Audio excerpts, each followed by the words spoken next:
أعوذ بالله من الشيطان الرجيم.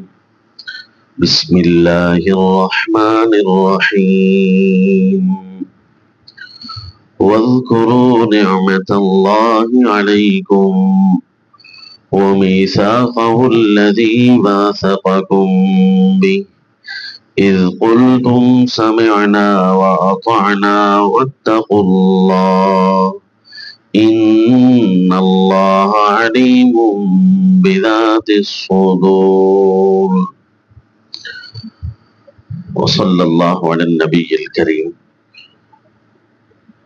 سورۃ المائدہ آیت نمبر 7. وَاذْكُرُوا نِعْمَةَ اللَّهِ عَلَيْكُمْ، اور اللہ کی نعمت یاد کرو جو تم پر ہوئی. وَمِيثَاقَهُ الَّذِي وَاثَقَكُمْ بِهِ، اور اس وعدے کو یاد کر کے رکھو جس وعدے کو اللہ نے تمہارے ساتھ پختہ کر کے لیا ہے. وہ وعدہ جس کا اشارہ یوں کیا کہ اذ قلتم سمعنا واطعنا، جب تم نے یہ کہا کہ ہم سب کچھ سنیں گے، ہم مانیں گے، سن بھی لیا، مان بھی لیا. واتقوا اللہ، اور اللہ کی نعمتیں یاد کر کے اس کے وعدے کو یاد کرتے ہوئے صرف یہ کرو کہ واتقوا اللہ، اللہ کی نافرمانی سے بچو. جہاں اللہ نے حکم کیے ہیں وہاں حکم پورا کرنا، نافرمانی سے بچنا ہے. جہاں کسی چیز کو منع کیا وہاں رک جانا، یہ اللہ کی نافرمانی سے بچنا ہے. واتقوا اللہ ان اللہ علیم بذات الصدور، اور یاد رکھ لو تمہاری ظاہری کام تو درکنار، اللہ تو سینوں کے رازوں سے واقف ہے. وہاں کیا چل رہا ہے اللہ کو پتا ہے.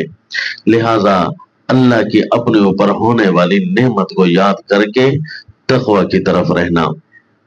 یہ سورۃ المائدہ یہ وہ سورت ہے جس کو معاہدوں کی سورت کہتے ہیں، یعنی وعدوں کی سورت. اللہ کریم نے شروع میں ہی لفظ ارشاد فرمایا یا ایھا الذین آمنوا اوفوا بالعقود، اے لوگوں جو تم نے وعدے کیے ہیں نا وہ پورے کرو، اپنے اللہ کے ساتھ وعدے. تو اس صورت میں پھر اللہ کریم نے وہ بہت سارے وعدے یاد دلائے. تقریباً ہر وعدہ یا ایھا الذین آمنوا کے خطاب سے شروع ہوتا ہے. اس سے پہلے بھی یا ایھا الذین آمنوا اذا قمتم کا خطاب موجود ہے کہ جب تم نماز کے لیے کھڑے ہونے لگو تو کیا کرو، اپنی طہارت وغیرہ کو پورا کرو. یہ معاہدہ ہے، یہ یومیہ جو تم 5 ٹائم ایک کام کرو گے، یہ تمہارا ہمارا ایک معاہدہ چل رہا ہے، اس کے تحت تم کام کر رہے تھے. یہ کام کرتے ہوئے تم نے یہی سوچنا ہے کہ 5 ٹائم لگاتار عبادت کرنا، یہ میرے اوپر جو اللہ کی ہونے والی نعمتیں ہیں یہ اس سے کہیں بہت زیادہ تھوڑا ہے کہ صرف میں 5 ٹائم کھڑا ہو رہا ہوں. جب اپنے اوپر ہونے والی نعمت کو یاد کرو گے تو یہ کام جو روزانہ 5 دفعہ جس کا تمہیں حکم کیا جا رہا ہے یہ بھی تمہیں چھوٹا لگے گا. یعنی مجھے تو زیادہ سے زیادہ عبادت کرنی چاہیے تھی، میں تو اپنی ایک آنکھ کی بھی قیمت نہیں پوری کروا سکتا، ایک ہاتھ کی، ایک پاؤں کی، غرض پورے جسم کے اعضاء جو اللہ کریم نے دیے ہیں، پھر اس پر اللہ نے جو نعمتیں وقت کی دی ہیں پھر اس میں استعمال دیا ہے. کتنی زیادہ نعمتیں ہیں، بس اگر اسی کو ہی یاد کرتے رہو تو یہ 5 ٹائم ہونے والا تمہیں حکم بہت چھوٹا لگے گا، بڑی خوشی خوشی سے آؤ گے، بھاگ بھاگ کر آؤ گے. تو اسی طرح وہ احکام جو اللہ کریم نے دی ہیں وہ اس طرح 5 دفعہ تو نہیں ہوتے نا، وہ تو صبح شام کے احکام چل رہے ہیں زندگی کے. یہ 5 ٹائم تمہارا یہاں آنا یہ ایک پریکٹس ہے، یہ ایک تمہاری مشق ہے. جس طرح کہ سورہ البقرہ میں فرمایا وَاسْتَعِينُوا بِالصَّبْرِ وَالصَّلَاةِ، کہ اللہ کے دیے ہوئے مشن پر ڈٹ جاؤ، یہی مدد حاصل کرنا ہے. یعنی تم جیسے ہی ڈٹو گے اللہ کی مدد تمہارے پاس رہے گی. کہیں بھی تم مشکل کا شکار نہیں ہووگے، کیونکہ تم مشن حق پر ڈٹے ہوئے ہو تو سیدھی پٹڑی پر چل رہے ہو، اور اس مشن پر ڈٹ جانے کا طریقہ یہ ہے کہ والصلاۃ، کہ یومیہ جو 5 ٹائم تمہیں نماز کا درس دیا گیا ہے، یہ مشن حق پر ڈٹ جانے کی خوبصورت پریکٹس ہے، خوبصورت اس کا مظاہرہ ہے، بہت عمدہ اس کا اظہار ہے۔ اگر تم اس پر ڈٹ جاؤ کہ مجھے اس نماز کے امور کو پورا کرنا ہے، اس کے آداب کو پورا کرنا ہے، اس کے طور طریقوں کو پورا کرنا ہے، سوچ سمجھ کر مکمل شیطان کے ساتھ جنگ کر کے رہنا، تو یہ تمہیں باقی سارے احکام میں مددگار ثابت ہوئے گی۔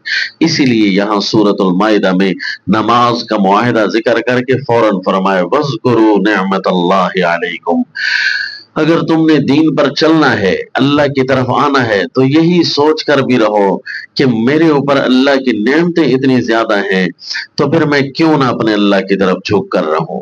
تو بس یہ جو صبح شام اللہ کی نعمت کو یاد رکھنا اور اس کو بھولنا نہ، تو یہ فائدہ دیتا ہے اللہ کے دین پر استقامت کا۔ وَاذْكُرُوا نِعْمَةَ اللَّهِ عَلَيْكُمْ وَمِيثَاقَهُ الَّذِي وَاثَقَكُمْ بِهِ، اور کون سا وعدہ ہے جس کا اللہ نے تمہارے ساتھ پختہ وعدہ لیا؟ یہ پورا قرآن ہے۔ یعنی جیسے ہی بندہ ایمان پر آتا ہے نا، تو یہی کہہ کر آتا ہے کہ میں اللہ کو مانتا ہوں، اللہ کی مانتا ہوں، بس یہی ایک معاہدہ ہوتا ہے، بندہ ایمان میں داخل ہوتا ہے۔ جس طرح کہ پھر معاہدوں کو ریچارج کیا جاتا ہے، مزید اس کو پکا کیا جاتا ہے۔ رسول اللہ صلی اللہ علیہ وسلم اس کو یوں پکا کراتے تھے کہ صحابی فرماتے ہیں کانو یبایعون رسول اللہ صلی اللہ علیہ وسلم علیہ عند اسلامہم، کہ رسول اللہ صلی اللہ علیہ وسلم کے ہاتھ جس چیز پر صحابہ بیعت کرتے تھے وہ یہ تھی بایعنا رسول اللہ صلی اللہ علیہ وسلم علی السمع والطاعہ فی منشتنا ومکرہنا وآثارت علینا وَأَلَّا نُنَازِعَ الْأَمْرَ أَهْلَهُ، کہ ہم نے رسول اللہ صلی اللہ علیہ وسلم کے ہاتھ پر بیعت کی ہے علی السمع والطاعہ، کہ سنیں گے بھی صحیح اور مانیں گے بھی صحیح۔ یعنی یہ بیعت کو دوبارہ ریچارج کروایا رسول اللہ صلی اللہ علیہ وسلم نے۔ بندہ جب کہہ رہا ہوتا ہے ایمان میں، اسلام میں داخل ہوتا ہے، تو یہ کہہ کر کہ ہم اللہ کے بندے ہیں، اللہ کے عبید و غلام ہیں، وہ اللہ کو بھی مانیں گے، اللہ کی بھی مانیں گے۔ پھر رسول اللہ صلی اللہ علیہ وسلم ان الفاظ سے اس کی یوں یاد دہانی کرواتے کہ ہم سنیں گے، مانیں گے، فی منشتنا و مکرہنا، ہماری فراخی کے دن ہو یا ہمارے کوئی تکالیف کے دن ہو، ہر حال میں اپنے اللہ کی ماننی ہے۔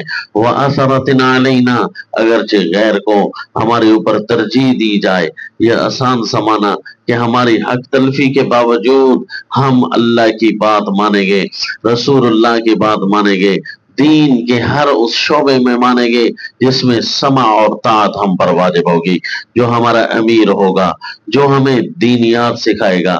وَأَلَّا نُنَازِعَ الْأَمْرَ أَهْلَهُ، اور جو معاملہ جس کا بھی ہوا ہم اسی کے سپرد کریں گے، اس کے ساتھ خواہ ہم لڑیں گے نہیں۔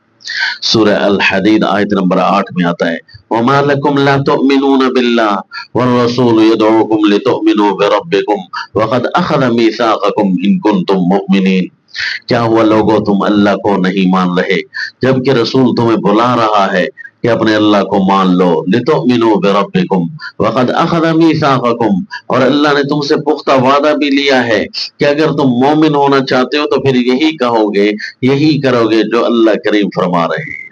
اور اسی طرح اللہ نے وعدہ الست بھی لے رکھا ہے۔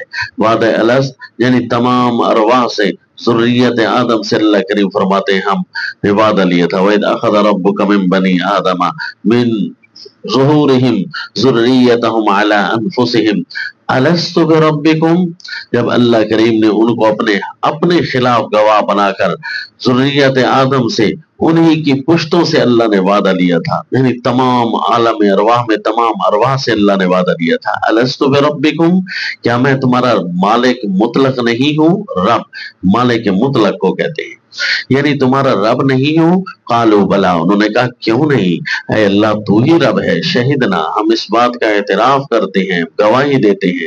سورہ الاعراف آیت نمبر 172 میں اس کا تذکرہ ہے۔ یعنی سارا کا سارا ملک ہمارا